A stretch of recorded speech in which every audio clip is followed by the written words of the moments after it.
बड़ी खबर, राज्यसभा चुनाव की मतगणना जारी है और बीजेपी के सभी 8 प्रत्याशियों की जीत तय है। समाजवादी पार्टी के 7 विधायकों ने क्रॉस वोटिंग की और यही वजह है कि बीजेपी के 8 प्रत्याशी जो बीजेपी ने यूपी कोटे से खड़ा किया था राज्यसभा चुनाव में, वो 8 के 8 प्रत्याशियों की जीत अब तय मानी जा रही है।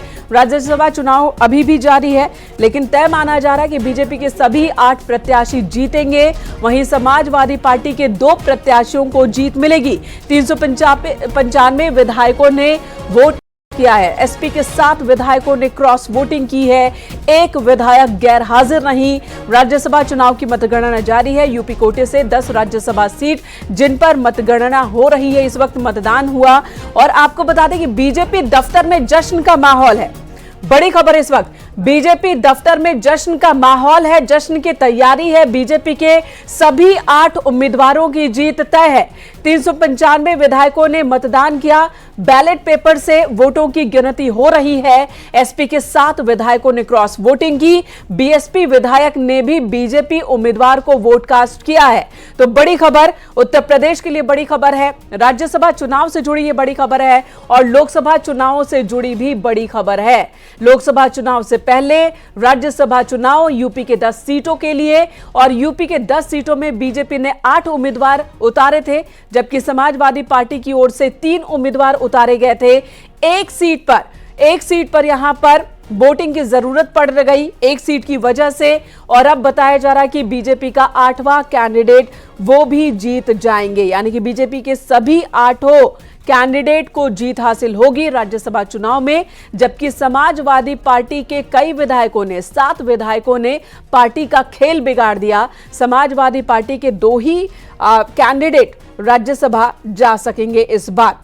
तो यूपी के 10 राज्यसभा सीटों के लिए मंगलवार को मतदान की शुरुआत हुई। समाजवादी पार्टी के अंदर भगदड़ मच गई। 1-2 नहीं बल्कि समाजवादी पार्टी के 7 विधायकों ने क्रॉस वोटिंग कर दी। पार्टी के मुख्य सचेतक और ऊंचाहार से विधायक मनोज पांडे ने अपने पद से इस्तीफा दिया। तस्वीरें देखिए, इसी जगह से डिप्टी सीएम ब्रजेश पाठक के साथ समाजवादी पार्टी के वो तमाम विधायक दिखे विक्ट्री का साइन दिखाते हुए, हाथ हिलाते हुए, मुस्कुराते हुए, जिन्होंने आज समाजवादी पार्टी को एक तरह से छोड़ बीजेपी का साथ निभाया है राज्यसभा चुनावों के दौरान। सपा प्रमुख की ओर से यह भी कहा गया कि हमें पता चला है कि कई ने क्रॉस वोटिंग की है, उनके खिलाफ कार्रवाई होगी भी।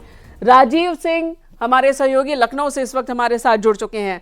राजीव, बीजेपी के लिए तो ये बहुत बड़ी जीत है, बहुत बड़ा मौका, बहुत बड़ी जीत, लेकिन समाजवादी पार्टी के अंदर भगदड़। अब ये बताइए, जश्न की किस तरह की तैयारी बीजेपी में चल रही है? अब देखिए, अभी क्योंकि मतगणना शुरू हो चुकी है, मतगणना में कुछ वक्त लगेगा, करीब 6 से 7 बजे तक ये बताया जा रहा है कि मतगणना का काम जो है वो पूरा हो जाएगा। आप देख सकते हैं कि ये जो तिलक हाल है, यहीं पर मतदान हुआ था और यहीं पर मतगणना की जा रही। इस वक्त दोनों ही पार्टियों के जो एजेंट हैं वो मौके पर मौजूद हैं और मतगणना के दौरान, हालांकि जो रिजल्ट है 399 विधायकों में से 3 जेल में हैं। एक जो समाजवादी पार्टी की पूर्व मंत्री गायत्री प्रजापति की पत्नी माफ कीजिएगा, महाराजी देवी, उन्होंने अपना वोट नहीं किया है। वोट न करके भी उन्होंने बीजेपी का समर्थन किया है और साथ ही साथ 7 जो समाजवादी पार्टी के विधायक हैं उन्होंने खुलकर क्रॉस वोट किया है बीजेपी के समर्थन में। तो कहीं ना कहीं ये जो जीत है सिर्फ राज्यसभा चुनाव के लिए नहीं, बल्कि आने वाले लोकसभा चुनाव के लिए भी बीजेपी के लिए एक बड़ी जीत है। ऐसे में समाजवादी पार्टी को एक बड़ा झटका है। यही कारण है कि अब लगातार समाजवादी पार्टी के मुखिया अखिलेश यादव हो या फिर अन्य नेता हो, वो अपने उन विधायकों पर निशाना साधते हुए नजर आ रहे हैं जिन्होंने आज सपा का विरोध कर बीजेपी के पक्ष में क्रॉस वोट किया है। ऐसे में जो बीजेपी के सभी 8 उम्मीदवार हैं, खासकर समाजवादी पार्टी के मुखिया को, बड़े नेताओं को, इन नेताओं के मन की बात पहले नहीं समझ में आ रही थी, क्योंकि यही कहा जा रहा है कि समाजवादी पार्टी तो अपने विधायकों को ही मैनेज नहीं कर पा रही है। जो चीफ व्हिप रहा मनोज पांडे, उन्होंने भी साथ छोड़ दिया और बीजेपी का समर्थन कर रहे हैं। अंतरात्मा की बात जरूर हो रही है, लेकिन तैयारी तो पहले से हो गई होगी। पार्टी क्या इन्हें मना नहीं पाई, ये इनकी बातों को समझ नहीं पाई। इसी बीच संजय सेठ माने यही कि जो बीजेपी के 8वें उम्मीदवार संजय सेठ, वो भी राज्यसभा जा रहे हैं।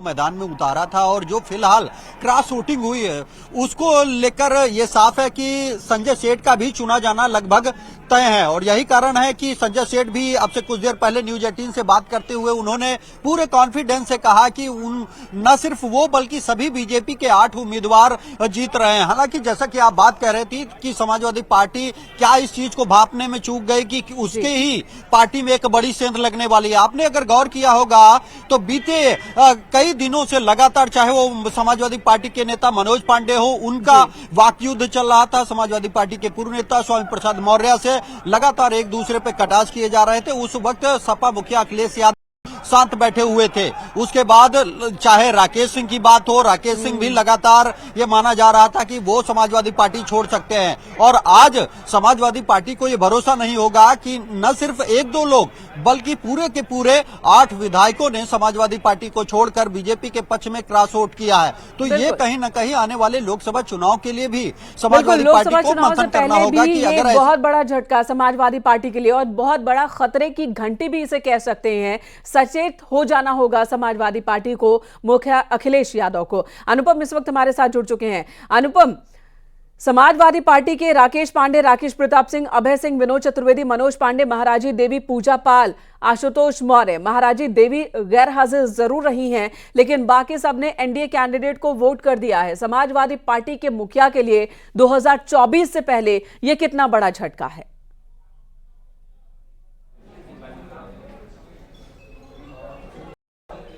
अनुपम, आवाज मिल रही है आपको? चलिए अनुपम का रुख करेंगे, लेकिन एक बहुत बड़ा झटका समाजवादी पार्टी के लिए लोकसभा चुनाव से पहले। देखिए किस तरह से तितर बितर हो रही है समाजवादी पार्टी। एक तरफ यूपी में 80 लोकसभा सीटें हैं जिस पर बीजेपी ने नजरें टिकाए हुए है।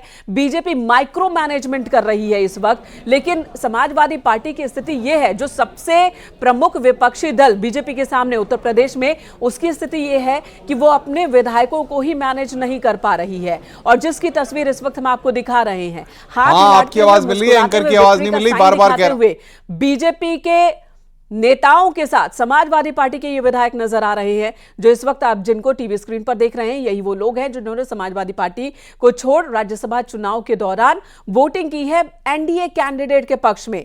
राजीव हमारे साथ मौजूद हैं। राजीव, संजय सेठ की जीत तय मानी जा रही है, लेकिन समाजवादी पार्टी में जो 3 उम्मीदवार, जया बच्चन का तय माना जा रहा है, आलोक रंजन को लेकर कहा जा रहा है कि इनकी मुश्किलें बढ़ गई हैं क्रॉस वोटिंग से। इनका सपना राज्यसभा जाने का समाजवादी पार्टी की ओर से शायद पूरा ना हो।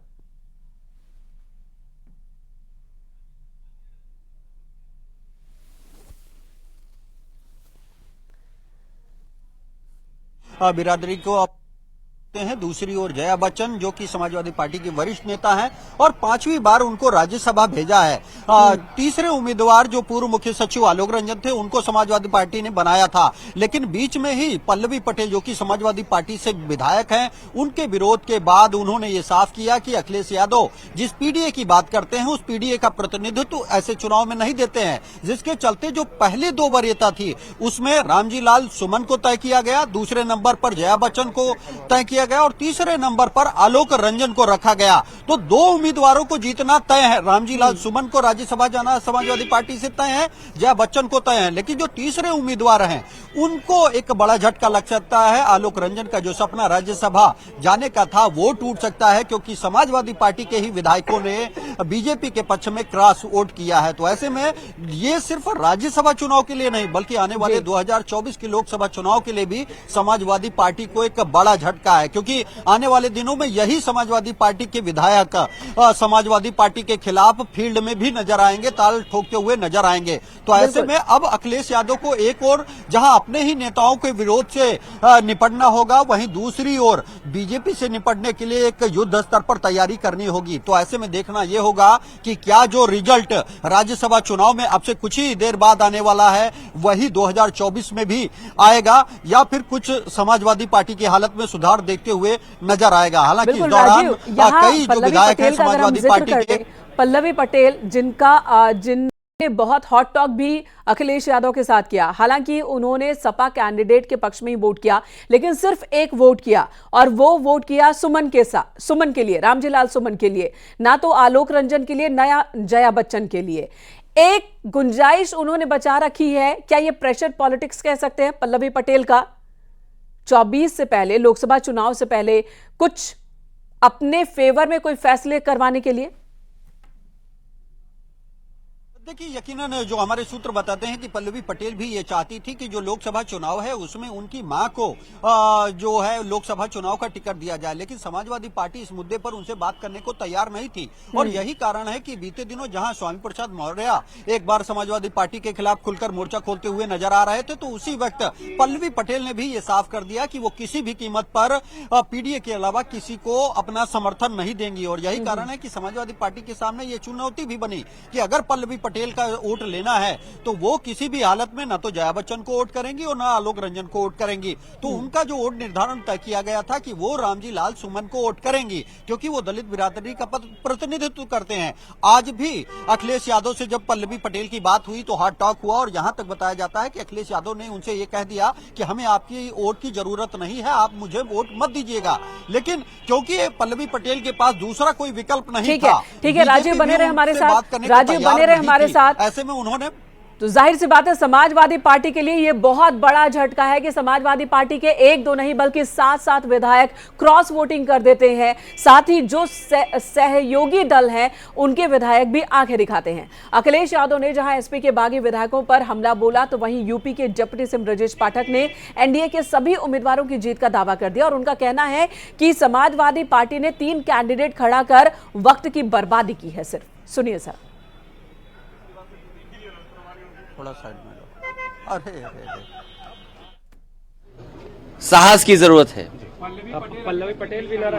अब वो नहीं दिया होगा वोट, अभी तक नहीं आई है, तो वो जाने, क्योंकि उनकी भी क्या बोला था अभी आपने, अंतरात्मा से। तो मैं किसी की अंतरात्मा के बारे में नहीं जानता हूँ, मेरी अंतरात्मा के बारे में किसी के नहीं मैं जानता हूँ। हमारे 8 के 8 प्रत्याशी जीत रहे हैं और सभी माननीय विधायक गणों जी का, मतदाताओं का हृदय से आभार। माननीय मोदी जी के मार्गदर्शन में विकसित भारत की तरफ तेजी के साथ सभी लोग आगे बढ़ रहे हैं और माननीय मोदी जी का मार्गदर्शन प्राप्त है। सभी माननीय विधायक गणों का समर्थन, आशीर्वाद बीजेपी के 8 प्रत्याशियों को।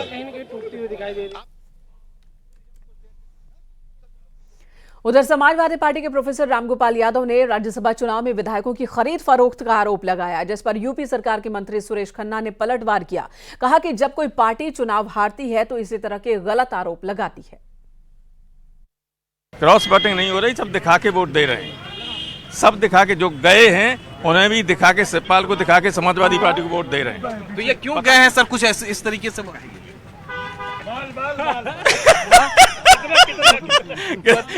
ये हम क्या बताएं यार। तो आप इशारा कर रहे हैं कितने में खरीद फरोख्त हुई है सर? अच्छा, सारे देश का पैसा उद्योगपतियों से लेके सब यहीं तो आता है, ऊपर नीचे। कितने में खरीद फरोख्त हुई है? जी पता नहीं, आप पूछ लो, बता देंगे। क्या मानते हैं कि उम्मीदवार में दिक्कतें हैं? क्या मानते हैं कि तीसरे उम्मीदवार में दिक्कत है? पूरा देश मोदी में हो रहा है, लोग अपनी आत्मा की आवाज के ऊपर मोदी का साथ देना चाहते हैं, इसमें गलत क्या है? और जिस तरीके से प्रोफेसर रामगोपाल यादव ने आरोप लगाया, खरीद फरोख्त के आरोप लगाया। समाजवादी पार्टी के मुख्य सचेतक पद से इस्तीफे के बाद मनोज पांडे तल्ख अंदाज में नजर आए, तो यूपी सरकार में मंत्री दयाशंकर सिंह ने कहा कि अभी तो बहुत कुछ होना बाकी है। विधानमंडल दल के मुख्य सचेतक पद से हमने इस्तीफा देकर जारी भी कर दिया। विधानमंडल दल के मुख्य सचेतक पद से हमने इस्तीफा देकर जारी भी कर दिया। प्रदेश का जो विकास हो रहा है उससे होकर के बहुत सारे जनप्रतिनिधि भाजपा के साथ जुड़ रहे हैं। सर आज आप यहाँ पे मनोज पांडे जी से मिले हैं, क्या बात? मैं बड़ी खबर दे रहा हूँ आपको। मनोज पांडे जी सनातन धर्म के सदैव जो है पक्षधर रहे हैं, इस पर उनका सदन के अंदर और सदन के बाहर वो बराबर बयान देते रहे हैं, इसलिए जो है वो वहाँ पर खिन्न थे। और राम जी के दर्शन के लिए भी जो प्रस्ताव आए, उस प्रस्ताव पर वो खुद चाहते थे कि सभी लोग दर्शन करने के लिए जाएं, उस पर भी लोगों ने विरोध किया। इसलिए वो आज माननीय मोदी जी पर के नीतियों पर भरोसा करके आज जो है निर्णय ले रहे हैं। अब ये तो उनसे पूछिए, अब ये मैंने अब तो सामने उनसे पूछ, आप उनसे पूछ लीजिए।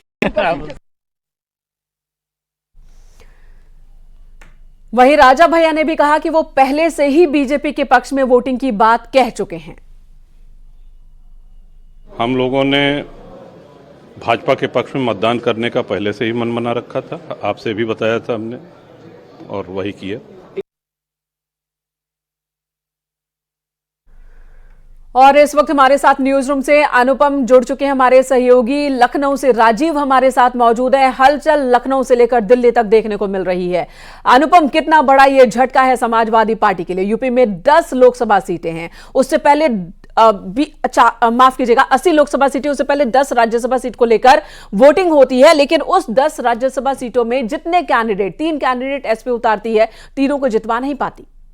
देखिए मेनका, सबसे पहली बात यहां पर यह कि समाजवादी पार्टी को भी इस बात का आभास नहीं था कि इस तरीके से इस राज्यसभा चुनाव के दंगल में समाजवादी पार्टी को इतना नुकसान झेलने के लिए मिलेगा, क्योंकि समाजवादी पार्टी जिस तरीके से प्लानिंग करके चल रही थी, जिस तरीके से उसने, आप देखिए रामजीलाल सुमन या फिर जया बच्चन और उसके बाद आलोक रंजन को यानी कि तीसरे उम्मीदवार के तौर पर बनाया था। क्योंकि अगर संख्या बल के आधार पर देखा जाए, जब राज्यसभा चुनाव की तारीखों का ऐलान हुआ और उससे पहले के समीकरणों को देखें और उसके बाद के समीकरणों को देखें, तो समाजवादी पार्टी का जिस तरीके से राष्ट्रीय लोकदल के जो विधायक थे, उससे पहले समाजवादी पार्टी को यह भरोसा था कि राष्ट्रीय लोकदल के विधायक जो है वो समाजवादी पार्टी के साथ खड़े रहेंगे। लेकिन जिस तरीके से जयंत चौधरी एनडीए में जाते हैं और उसके बाद समाजवादी पार्टी को राष्ट्रीय लोकदल की तरफ से पहला झटका मिलता है और उसके बाद अब घर से लगातार इस चुनाव में जिस तरीके से झटके मिले हैं, तो लोकसभा चुनाव से पहले जाहिर तौर पर समाजवादी पार्टी के लिए एक मेजर सेटबैक इसे कहा जाएगा, क्योंकि 7 सीटें भारतीय जनता पार्टी आसानी से जिस तरीके से जीत रही थी और 8वीं सीट को लेकर के जब संजय सेठ को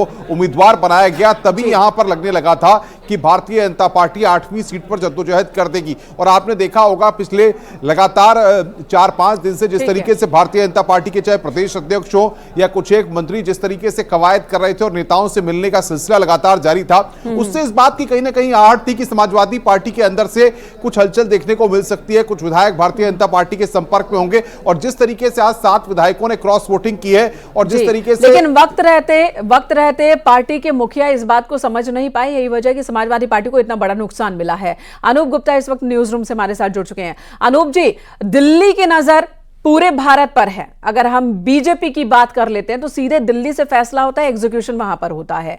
उत्तर प्रदेश सबसे प्रमुख प्रदेशों में एक है लोकसभा चुनाव के लिहाज से भी, और ऐसे में कैसे यह काम हो रहा है?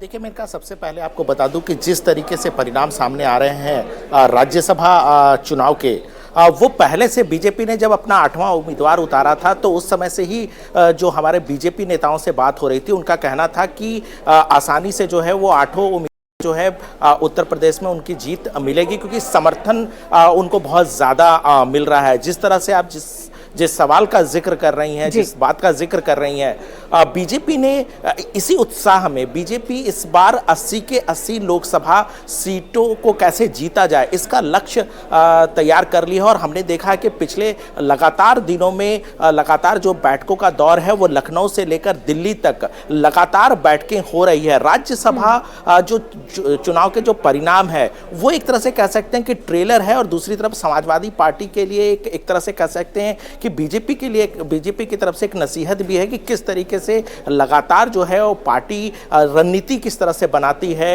वो दिखाने की कोशिश बीजेपी की तरफ से हो रही है। जब बीजेपी देखिए 2 दिन के बाद ही बीजेपी मुख्य चुनाव समिति की बैठक है, और जाहिर सी बात बता दूं मेनका कि इस बैठक में उम्मीदवारों के नामों पर फैसला होगा, जिसमें उत्तर प्रदेश के उम्मीदवार जो है वो प्रमुखता से हैं। यानी कि जो रणनीति बनाई जाती है बीजेपी की तरफ से वो बहुत पहले से और शुरुआती दौर से वो रणनीति पर काम करना शुरू करते थे, और यही वजह कि इस तरह के परिणाम जो है बीजेपी को मिलती है। विपक्षी पार्टियां या समाजवादी माइक्रो मैनेजमेंट कहते हैं अनूप जी, शायद बीजेपी जैसे कहते हैं माइक्रो मैनेजमेंट, बूथ स्तर तक मजबूती, और साथ ही अपना जो है अपना हिस्सा है जो आसानी से जीत जहां मिल रही है वो तो हासिल करनी ही है, कुछ और की भी कोशिश बरकरार रखनी है, लगातार करनी है और उसको भी जीत में कन्वर्ट करना है। राजीव हमारे साथ बने हुए। राजीव, अगर हम मनोज पांडे का ही जिक्र कर ले, मनोज पांडे बार बार स्वामी प्रसाद मौर्य के बयान के उलट कह रहे थे। स्वामी प्रसाद मौर्य जहां रामचरितमानस पर राम पर सवाल उठा रहे थे, मनोज पांडे बार बार कह रहे थे कि स्वामी गलत कर रहे हैं, लेकिन मुखिया ने चुप्पी साधी रखी। एक अदावत दिख रही थी, नाराजगी मनोज पांडे की दिख रही थी, लेकिन अखिलेश यादव की चुप्पी, क्या यह वजह बनी कि तमाम और विधायक भी नाराज हो गए? अब देखिए, यकीनन जैसा कि अनूप गुप्ता जी बता रहे थे कि जो बीजेपी की रणनीति है वो एक ऐसा मंत्र है जिसके आधार पर बीजेपी इस तरह के रिजल्ट सामने लाती है और एक ऐतिहासिक जीत दर्ज करती है। उसी के तहत आपने देखा होगा कि बीते दिनों राम मंदिर के मुद्दे के बाद विपक्ष चारों खाने चित हो चुका था, लेकिन उसके बावजूद समाजवादी पार्टी के नेता स्वामी प्रसाद मौर्य द्वारा भगवान राम पर टिप्पणी करना या अन्य हिंदू देवी देवताओं पर टिप्पणी करने से कहीं न कहीं समाजवादी पार्टी के कुछ नेता अपने को असहज महसूस कर रहे थे। और उस दौरान बीजेपी की नजर उन तमाम विधायकों पर थी, चाहे वो मनोज पांडे हो या फिर जो समाजवादी पार्टी के अन्य नाराज समाजवादी पार्टी के विधायक थे, चाहे वो। एक खबर आ रही है कि मतगणना को रोका गया है, क्या ऐसा कुछ है? आपके पास इंफॉर्मेशन है इस बारे में? क्या मतगणना रोकी गई है?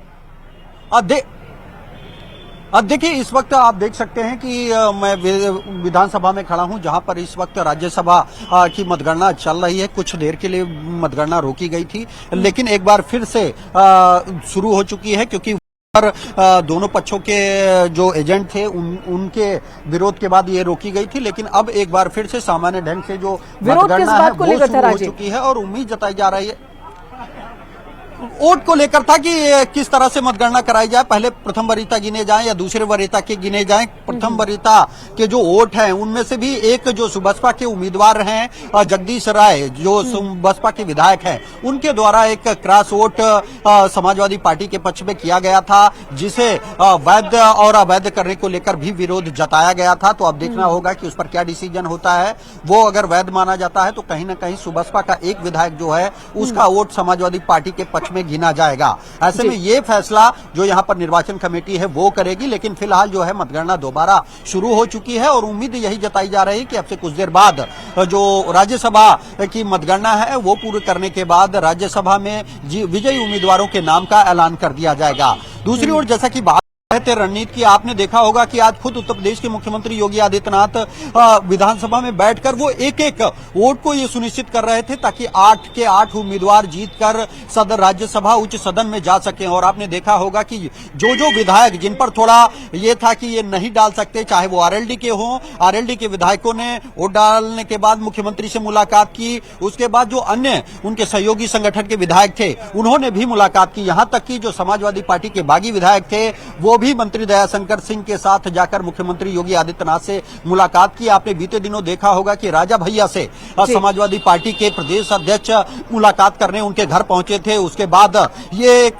कुछ दिन के लिए चर्चा बनी कि राजा भैया हो सकता है समाजवादी पार्टी में वोट कर सकते हैं, लेकिन इस दौरान मुख्यमंत्री और राजा भैया की फिर आपस में बात हुई। उसके बाद न सिर्फ राजा भैया ने कल ही बीजेपी के समर्थन में वोट करने का ऐलान किया था, आज भी जो समाजवादी पार्टी के 3 विधायक थे, चाहे वो मनोज पांडे हो, राकेश सिंह हो, अभय सिंह हो, उन्होंने वोट डालने से पहले राजा से बात की और फिर वो आकर उन्होंने खुलकर बीजेपी के पक्ष में क्रॉस वोटिंग की है। तो कहीं ना कहीं मुख्यमंत्री ये सुनिश्चित जब उन्होंने कर लिया कि हर एक वोट उनके पक्ष में पड़ रहा है और उनके 8 जो उम्मीदवार हैं वो बिना किसी उसके जीतेंगे, उसके बाद ही वो यहां विधानसभा से निकलकर अपने आवास की ओर गए। और उम्मीद ये जताई जा रही है कि एक बार फिर मुख्यमंत्री योगी आदित्यनाथ राज्यसभा मतगणना के ऐलान के बाद वो दोबारा यहां पर पहुंच सकते हैं। जो जश्न मनाया जाएगा उसमें शामिल हो सकते हैं। उस दौरान भी उन्होंने विक्ट्री का साइन बनाते हुए वो विधानसभा से निकले थे, क्योंकि उनको वो तस्वीरें भी हम अपने दर्शकों को दिखा रहे हैं जब सीएम योगी आदित्यनाथ विक्ट्री का साइन दिखाते हुए नजर आए थे आज सुबह सुबह। और ये तब हुआ जब वो इस बात को लेकर मुतमईन हो गए कि हाँ, जितने भी विधायक हैं जो क्रॉस वोट करने वाले हैं वो बीजेपी के पक्ष में, एनडीए कैंडिडेट्स के पक्ष में क्रॉस वोट करेंगे, यानी कि एनडीए का 8वां उम्मीदवार भी जीतेगा ही। जब ये तय सीएम ने समझ लिया, उसके बाद ये विक्ट्री का साइन दिखाते हुए नजर आए हैं। आप सभी बने रहे हमारे साथ। राज्यसभा चुनाव से जुड़ी बड़ी खबर आ रही है। कुछ देर के लिए मतगणना रोकी गई थी, फिर काउंटिंग की शुरुआत हो गई है। तो कुछ देर के लिए मतगणना रोकी गई थी, दोनों तरफ से कुछ विवाद, जिसके बाद थोड़ी देर के लिए मतगणना को रोकना पड़ा था और अब काउंटिंग की शुरुआत एक बार फिर हो गई है। यूपी की बात करें, 10 राज्यसभा सीटों पर आज वोटिंग हुई है और इसे लेकर अब काउंटिंग चल रही है। इस वक्त काउंटिंग थोड़ी देर के लिए रोकनी पड़ी थी क्योंकि विवाद उठाया गया था। विवाद एक वोट को वैध ठहराने न ठहराने को लेकर था कि वैध है वो वोट या फिर अवैध है, इसे लेकर एक विवाद और उसके बाद काउंटिंग की शुरुआत कर दी गई है। वो वोट सुभाषपा के एक विधायक का वोट था। अनुपम इस वक्त हमारे साथ न्यूज रूम से जुड़े हुए हैं। अनुपम, काउंटिंग एक बार फिर से शुरू हो गई है, ये खबर आ रही है, आपके पास क्या इन्फॉर्मेशन है?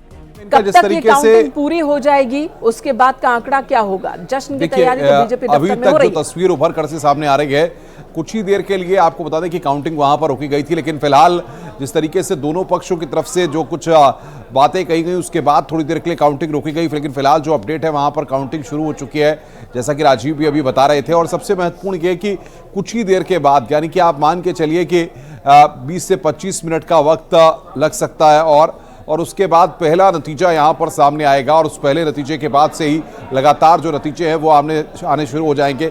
और यहां पर जैसा कि अब उम्मीद लग रही है, जो संख्या बल देखा गया, जिस तरह की वोटिंग हुई है, उसके आधार पर जो भारतीय जनता पार्टी ने 8 उम्मीदवार उतारे हैं, उनकी जीत यहां पर माना जा रहा है कि तय हो गई है। क्योंकि जिस तरीके से संख्या बल है और जिस तरीके से क्रॉस वोटिंग हुई है, ऐसे में समाजवादी पार्टी के विधायकों ने क्रॉस वोटिंग यहां पर की है, ना कि समाजवादी पार्टी के कैंडिडेट को वोट करके उन्होंने भारतीय जनता पार्टी के कैंडिडेट को वोट किया है। और इससे यहां पर संख्या बल में स्थिति विपरीत हुई है, बदली है। और भाजपा का जो 8वां उम्मीदवार उतारा गया था राज्यसभा के चुनाव में, उसकी यहां पर जीत की संभावनाएं काफी बढ़ गई। क्योंकि अगर संख्या बल के आधार पर स्थिति को हम शुरुआत में देख रहे थे तो लग रहा था कि समाजवादी पार्टी के तीनों जो कैंडिडेट्स हैं उनके लिए कोई मुश्किल नहीं होने वाली है। लेकिन जैसा कि मैंने आरएलडी का जिक्र किया शुरुआती वक्त में, लेकिन जो परिस्थितियां बदली, आरएलडी यानी कि जयंत चौधरी एनडीए के खेमे में आ गए, उसके बाद आंकड़े बदल गए और समाजवादी पार्टी के अपने विधायक भी टूट गए, उन्हें भी समाजवादी पार्टी अपने साथ नहीं रख पाई। यही वजह है कि अब 2 कैंडिडेट समाजवादी पार्टी के राज्यसभा जाएंगे, जबकि 10 में से 8 कैंडिडेट एनडीए के राज्यसभा जाने वाले हैं। थोड़ी देर में नतीजे आ जाएंगे, काउंटिंग चल रही है। आप सभी का बहुत बहुत धन्यवाद इस वक्त पूरी जानकारी देने के लिए। और इसी बीच एक खबर आई कि सुभाषपा के एक विधायक ने क्रॉस वोटिंग कर दी है, समाजवादी पार्टी के कैंडिडेट के पक्ष में वोट किया, जिस पर एसबीएसपी महासचिव अरुण राजभर ने दावा किया कि उनके सभी विधायकों ने एनडीए प्रत्याशी के पक्ष में वोटिंग की है। अरुण राजभर ने कहा कि राज्यसभा चुनाव में क्रॉस वोटिंग की खबरें गलत है, अफवाह है। देखिए, सपा के लोग अफवाह फैलाने में माहिर हैं। सुहेलदेव भारतीय समाज पार्टी इसका खंडन करती है। हमारे 5 विधायक एनडीए की बैठक में मौजूद थे और सभी लोगों ने ईमानदारी से सबके अलग अलग प्रत्याशियों के लिए इतना तय हुए थे कि ये इनके साथ खड़े रहेंगे, उनके साथ खड़े रहेंगे, उनके साथ। 3 प्रत्याशियों के लिए हमारे विधायक आवंटित थे। तीनों प्रत्याशियों को हमारे 5 विधायक मिलकर के बारी बारी से सभी लोगों ने जो वहां पर्यवेक्षक नियुक्त थे उनके सामने उन्होंने मतदान किया है। सपा के लोग अफवाह फैलाने में माहिर हैं। इनको जवाब देना चाहिए कि इनके जो इनके सिपा सलार थे, जो एकदम तटस्थ रहने वाले लोग थे, इनके भरोसेमंद लोग थे, उनके भरोसे तोड़ करके ये लोग कैसे दूसरे खेमा खड़े हुए।